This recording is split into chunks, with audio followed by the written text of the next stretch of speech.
Hello and welcome, Lynx here, and we are jumping into your glass heart in my hands once again. And that is because it is a little bit of a project. As you maybe have seen, I've done all 3 routes, or should I say all 3 stories, and well, technically all of those videos basically were around 2 hours. So yeah, I assume that this project will take a little bit as well now. Basically, if you were around, you know, we've read the credits, and in the credits there was info, hey, maybe you want to play it again, because there might be something else. There will be something else in the credits, I'm sure, like additional notes.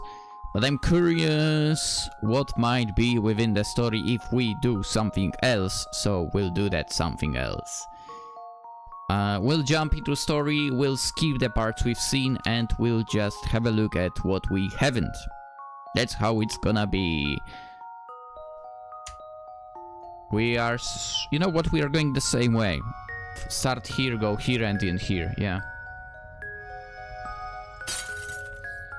And now we skip to the choice. And here we are. So, previously I was waking up each time. Now, we are not going to do that. I'm curious what's gonna happen if we don't.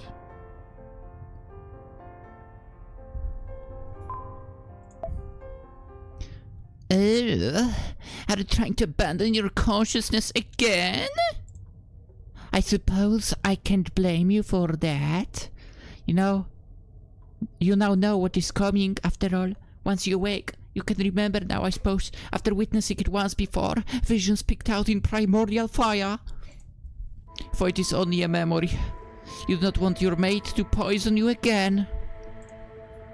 It hurt, didn't it? When you began to cough up blood and bile, when your stomach seared you from the inside out. When your mate sat by you and she watched you die, and she kissed you and you ventured into the afterlife? Oh, you're curious how your mate survived? If she also drank from that poisoned teacup? No. Yes, I actually am. It would seem that she has a higher tolerance for toxicity than you, my dear thing, and shortly after your passing, she was horribly sick. I think it was the shock of losing you which did it, that and the smell of the blood. Yes, there was an awful lot of blood after the maid finished with her grisly work. She could have blood in the mansion. Technically, she did that before getting, you know, our character poisoned. Actually, the poison was happening from the earlier, but, well, when she eliminated our character, there was like a higher dosage of poison, right? Anyway. Don't you know? Slowly and systematically with a cleaver. Nobody was spared from her ravages, yet she alone survived. She survived and she bequeathed her broken body to me. She asked me to fix you, for she had only ever been able to break things. She wanted a chance at salvation, at least, for she knew full well she would hang for her crimes when caught. I mean, deserved? She knew it would be for the best to bury you, then flee, but she could not do that. Oh my god, imagine. Wow, I wonder, I mean, we might be on the... No, we might not be on the road to this. After all, our doctor did explain that it was different bodies that created, well, the protagonist, right? But imagine if the mate basically buried that one over here, and later in the other story, the other girl who had to dig up the body for her loved one would actually dig up the one that was buried. That would be so nasty and crazy. It would be an absolutely fantastic connection. Anyway, maybe it's my thinking, just it would be fantastic though. She brought you to me because she wanted to believe life could be breathed anew into you, because she wanted to reverse her mistake. She brought you to me because she loved you. So I'll not let you succumb to the dark once more, as you did in the past. I'm giving you another lease of life, see another chance to experience the world. Do not throw it all away. You silly think in an attempt to spite me. You need to see this story through until the very end. Now you need to open your eyes. What happened next? Oh, really? It's going to be the same stuff? Yeah, it's the same stuff still. Okay, so... yeah, she still dies and so on. Got it. So it's like the doctor does not allow you to die. Right? Skip is not chosen, right? Yeah. We can only skip through the parts we've seen. That sort of thing is happening. The grave digging, yeah. And once again, we do not wake up. Oh, hello again, my dear Eve. It's been a little while since I spoke to you directly, hasn't it? Do you want to know how I can communicate with you like this when you're lost inside a dream? Well, you know how it is. Like all mothers, I have my ways of reaching my children even when they don't want to be reached. Yeah, right. And don't forget, my dear Eve, I'm the one who made you. You belong to me whether you want to admit it or not. Your heart, your head, and all of the dreams which flicker behind your eyelids when you try to sleep. It doesn't matter where you go, you can't escape me. And I'm not going to let you drift. You know, in a world of dreams, but has never been an option for you, my dear darling daughter. I need you to wake up. You have to see this memory through to the bitter ends, no matter how much it hurts. Yes, I know, my dear. I know it's scary reliving the experience of being laid on the operating table once more, cut to pieces beneath that so-called scientist's inexpert scrabbling. She thought herself a genius, you know, or if nothing else, her so-called sister did. Caroline was besotted with her. She thought her sister could do no wrong, but she would usher in a brand new age of peace and prosperity with her research. Yeah. That is what she believed. Kind of, yeah. Kind of true. Or at the very least, that is what she told herself. That is how she justified aiding her sister with her experiments, no matter how dangerous they became, no matter how many people or tortoises that she hurt. True. Technically she didn't hurt like humans for... until at least, you know, the situation with the sister. Unless we don't know something.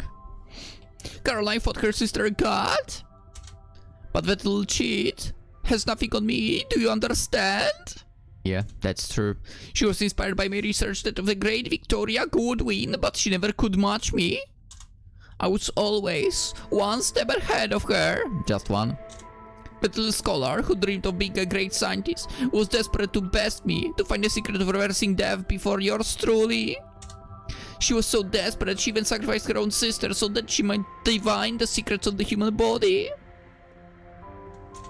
But she was not so wise, in the end, nor so sanguine.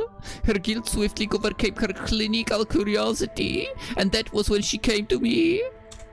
She sobbed, you know, as she presented Caroline to me. She said she had had a horrible mistake, but though she had killed her sister, she hadn't the means to put her back together. She had tried everything, done everything, but her sister, as it transpired, was much more complex than a carriage clock. She was full of confusing, confounding little bits and pieces, and that stupid girl was quite overwhelmed. She could not in the end complete her research. She could not revive her sister, and history never shall remember her name. She will be forgotten while I will stand above her, my name etched into the annals of history. She failed, but I always knew I would succeed. I vowed that I would bring you back, at least in part. So do not lose yourself to Caroline's subconscious. She's dead, whether you wish to admit it or not. But no, I'll make you admit to it. I'll make you see this story through until the very end, until you know, without a shadow of doubt, what happened to her. You need to open your eyes. What happened next? Well, what happened next? She started operating on her and so on. Eventually, she stopped her and game over. Then we go here. To the nurse. And yes, we skip parts that we've seen. Playlist is at the, you know, in the description, so just check the full videos if you're curious. You do not wake up. Oh, so we've reached the critical juncture. Your memory is a brief sleep you, or Elizabeth rather, experienced before her nurse turned against her. See, we can skip now. You see the skip mode, like, briefly appearing in the left top corner. Yeah, I can skip now, because I have not seen this. By now, you know what will happen when you open your eyes. You have lived through this memory before, have endured all of the pain which came alongside it. You know, once you open your eyes, your nurse will descend upon you with the hammer. True. She'll break your legs and you, spitting the bone in several places, and dragged on Valerian, you will drift. You will dream. Then you will awake once more, her yielding patience, her obedient pet. Naturally, you will not remember any of the indignities that she inflicted upon you. Until you begin to recover anew, of course, and the cycle begins again. Do you want to know how many times you and your nurse went through this first? Lived through this cycle of repetitive, monotonous days? Yeah, yes, please tell. Please tell. I believe you must have been at her mercy for a year at least. Perhaps two, until she went too far and she stuffed you so full of Valerian you never woke up. Didn't she say... I actually don't remember. I think she said how many times she broke her legs. But I don't remember the number. I do not think she did it on purpose, for it was a mistake. She never meant to kill you, dear one. Well, we know that. How could she when she loved you so? I mean, but she did break her legs, so... You were everything to her. She lived for you and for her happiness, no matter how twisted this might seem. She wanted only to be with you. And when she realized what she had done, she brought you to my laboratory. Right. She presented me with your bruised, broken body, and she begged me on bent knee to put you back together. I don't know what's with the voice that I make right now as well. She adored you, even her love was uncommonly intense. So for her sake, I will not let you retreat to your own haze of memories.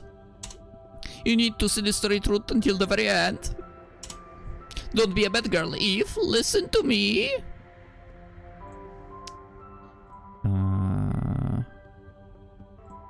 You need to open your eyes. What happened next? Eventually woke up and got drugged. With Valerian, as you already mentioned. And so here we are. You have awoken here again. In my humble laboratory, as I always knew you would. There is no escaping your memories anymore, little Eve. There will be no taking solace in the dimly remembered lives of your hostesses in Justine and Elizabeth and Caroline. If I was able to imbue their bodies with life to an extent, I fear these girls are long since dead. Their flesh has been animated anew, their organs restored to their former potency in part at least, but who they were rather, that has been subsumed by you. You consumed them, yes, even if you did not wish to, so that you might live. They exist no longer, save for the few ghostly... Wait, what do you mean consumed? What do you mean by that? From what I remember, it can be literal. Because our Eve doesn't have a mouth. I know, crazy. She also doesn't have a tongue and so on. But that's what the doctor described to us.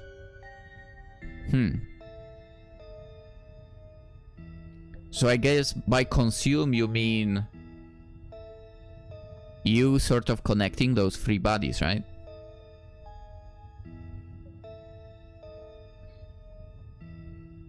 Because it can be literal consumption. Anyway. They exist no longer, save for the few ghostly memories which still dwell within you. I guess you could also call them ghastly.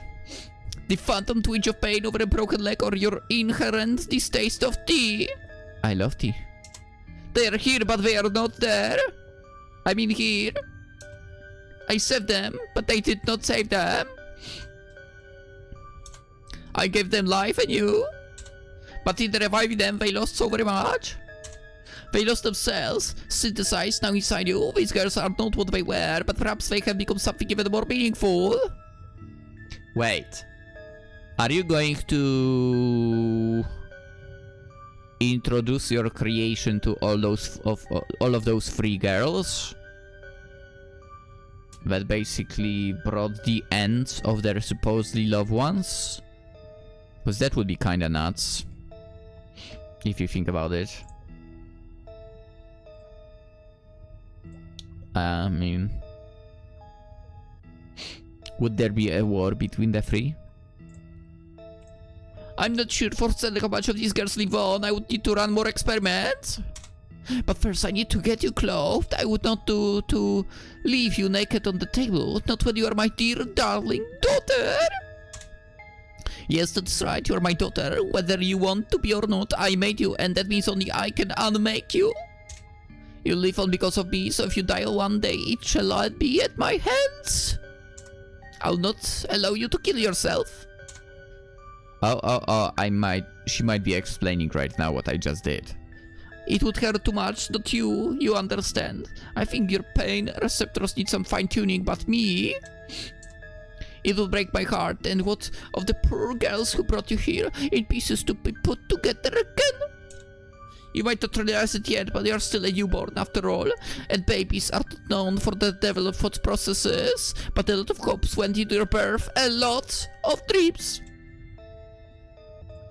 By living on, you are offering salvation up to the three girls who thought themselves broken beyond repair. I mean, they were broken, to be fair. They no longer live, how could they, after everything they did? So you must live for them? What do you mean they no longer live? Oi! Oi! Oi! Live for the maid and the nurse and the poor misguided scholar? And live on too for the girls whose bodies you have cannibalized? Justine, Elizabeth and Caroline? Oi, what do you mean they no longer live? I know that living is difficult, I know it is daunting. I know only too well how challenging it can be, but how appealing at times the thought of drifting away into the sleep can be and forgetting everything. But I cannot let you do that. You are the culmination of my research. You are the result of my life's work. To me, you are perfect, for you would not need to be to live. You are alive, so deserve to draw breath. The circumstances of your birth do not matter. You are alive, so you must live. You must live for me. I have so many hopes and dreams pinned up on you, you know, my dear, my darling, my adorable Eve. I love you, even if you cannot love yourself. So please do not leave me. You cannot leave me. I have held your heart in my hands and I know how small it is, how fragile. I know how delicate you are. But I suppose that should go without saying. If you are delicate, it is because I am too. You are a reflection of me, a reflection of the three girls who make up your body, and the three girls who offered your bits and pieces onto me. You are a reflection of all of us. If you are weak, it is because humanity as a whole is weak. But if we stay together, I would like to believe we can make one another stronger. I will feed you with my love, and your heart will heal. You'll slowly recover from these wounds which were inflicted upon you. and perhaps in some small manner, we'll both be able to discover some degree of happiness together. It's like we are getting in a very weird territory right now. A territory that nobody should enter. You are here by my side, nothing can change that. You know, it sounds funny, you try to rail against me, but to what end? What? You and I both know full well what, until the day I've always held your fragile heart in my hands.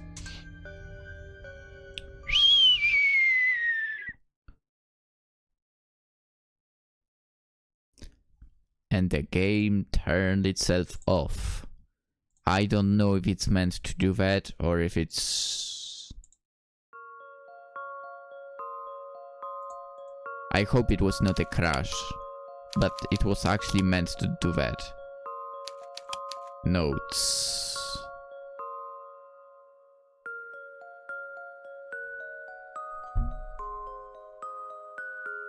Okay, it's new stuff. Got it. Hello everyone, it's Abby again, back to give you some more exciting information about this story with the voice of Lynx. So, in my previous notes I talked a little about the general inspirations behind the Glass Heart and how it came to be, but this time I want to talk specifically about how it relates to my previous release, Yandere Yuri visual novel. Capital letters! It gets so lonely here, which Lynx also played. If you've not read Lonely, there will be a lot of spoilers here, so proceed with caution. Guys, go watch that on the channel as well. Oh, or go play the games yourself as well. I mean, link to what we are playing right now is in the description. From there you can go to the dev page on Edge and get the other games. Anyway, like I noted before, Glass Heart has the same structure as Lonely. Both visual novels, capital letters, present three self-contained stories wrapped up in a larger framing narrative, told in a second person by an aloof and detached narrator. However, there are some pretty big differences between both stories. Lonely is inspired by fairy tales, while Glass Heart borrows more from the gothic fiction, mostly notable Frankenstein, but there are other common gothic tropes sprinkled in here. There are fancy estate ladies, maids, sprawling graveyards, and love casual misogyny. Sorry about that. While the precise time Lonely set in is pretty vague on purpose, I was wondering about that. The main character does wear relatively modern clothes, and you could make the case that the story is set recently. What? I wouldn't... what, really? I expected definitely some older era. I would say maybe 19th century. Anyway, in the original version of Lonely, I specifically mentioned technology like telephones. I don't remember that, but one of my proofreaders told me to remove it because... oh, that's why I don't remember that.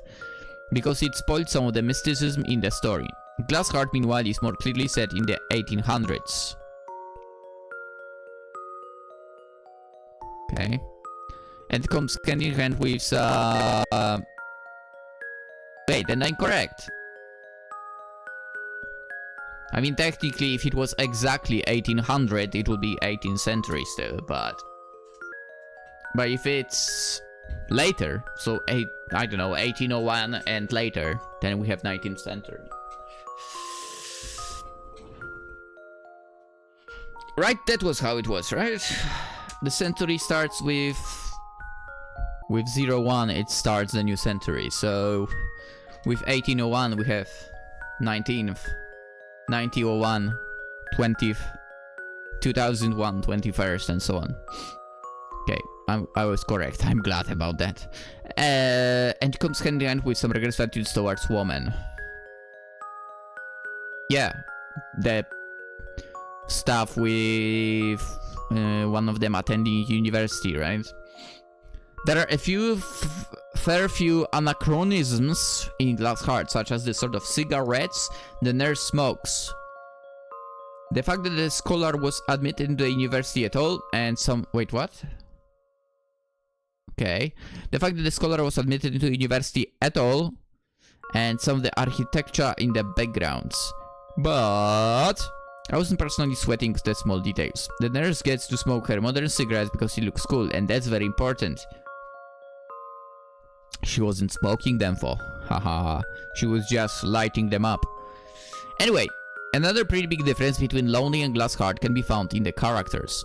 Lonely has one protagonist, who faces off against the mysterious narrator who has been mocking her from the sidelines, while Glass has three: Justine, Ezra, and Caroline. In a way, you could say even four, when they all merge together.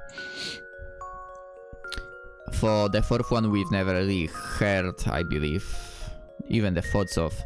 In Lonely, Rosette is ultimately able to triumph and to walk away from her abusers, but what of Glassheart? Justine, Ezra, and Caroline's stories are set in stone. Regardless of the reader's decisions, these characters will always die.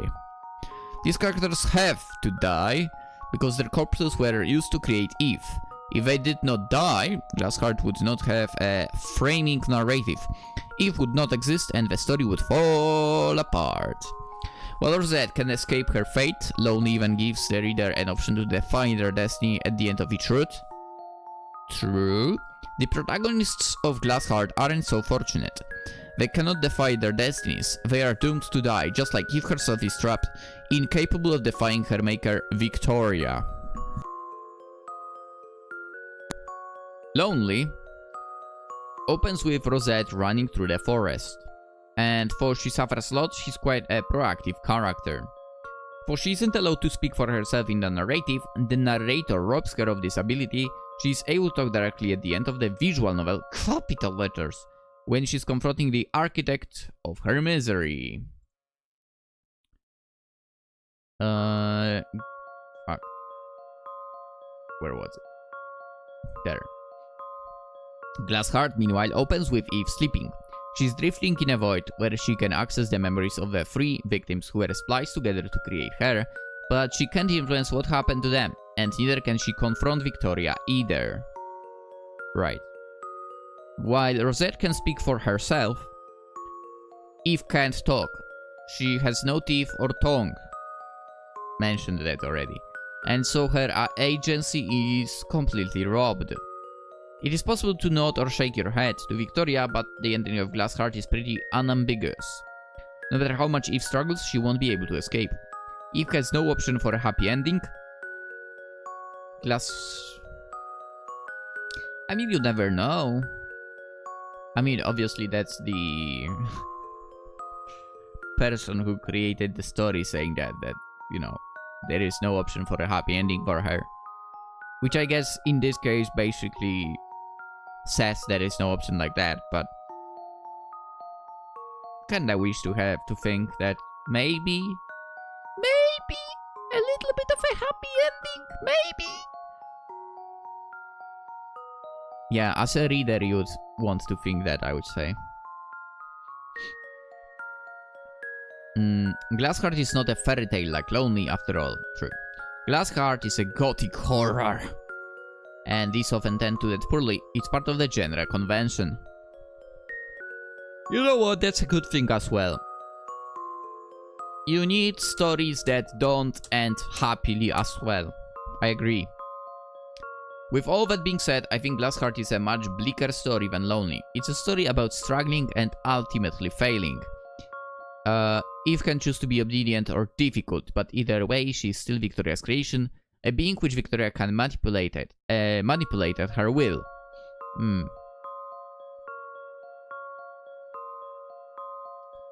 Speaking of the narrators, we are Lonely's Medea is quick to tease and poke fun at Rosette.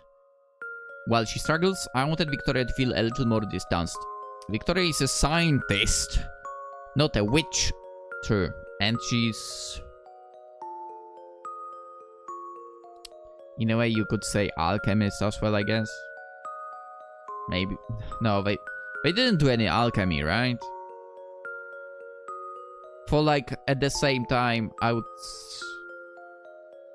say that no, I mean she wasn't doing any rituals. I mean, as far as I'm concerned, so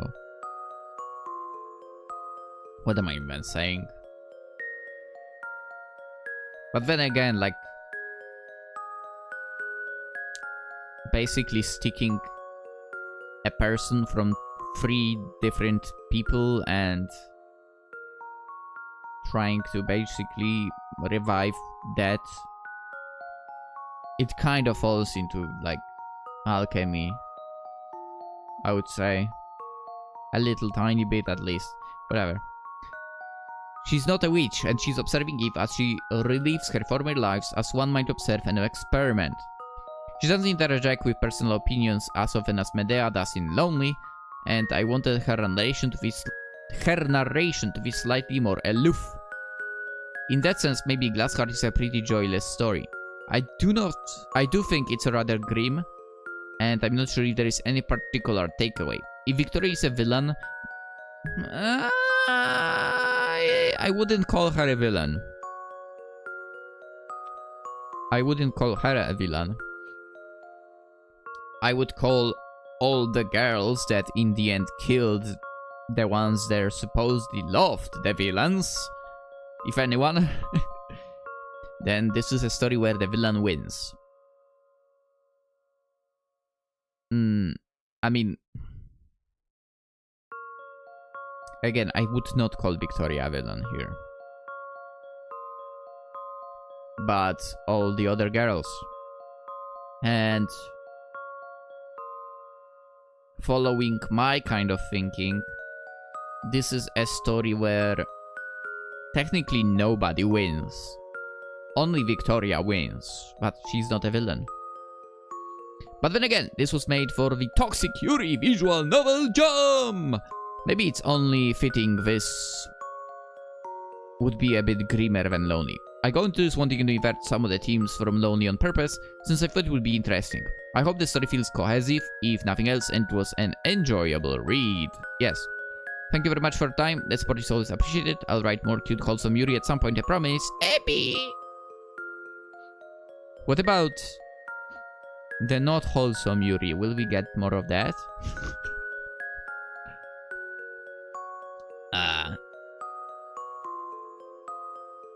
I'll be quite honest in saying that I enjoyed this more than Lonely. I don't know, maybe it's because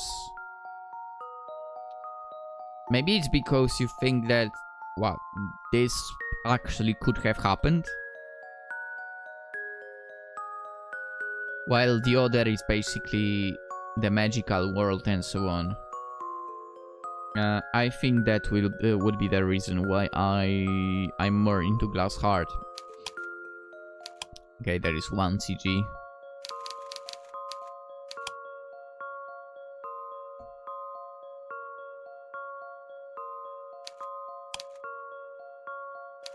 Did my save? No, the saves did not return. I hoped maybe. Overall, fantastic story.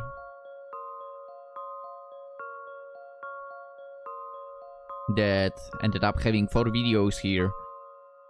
That, to be fair, could have been more videos, because the first 3 were basically 2 hours long, plus minus something.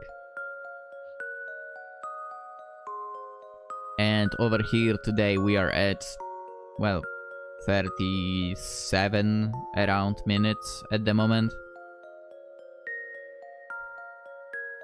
But, well, that is not important right now. I mean, I feel like I've said enough overall. That was a great story all in all. And yeah, as for me at least, more to my liking over here than Lonely.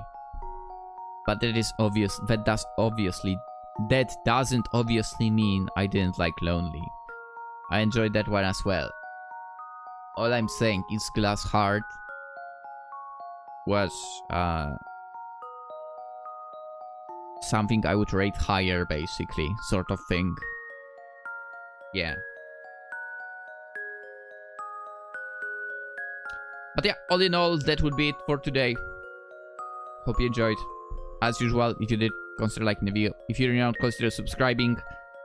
Link to the game in the description. Go check out some other stuff from ebi-hime on itch. Or find some other games of Ebi on Steam. And I guess today? Nah, today I don't have the strength to do it. Tomorrow I'll sit to record another game. Or start recording another game. With that being said, I wish you all a fantastic day. Bye bye.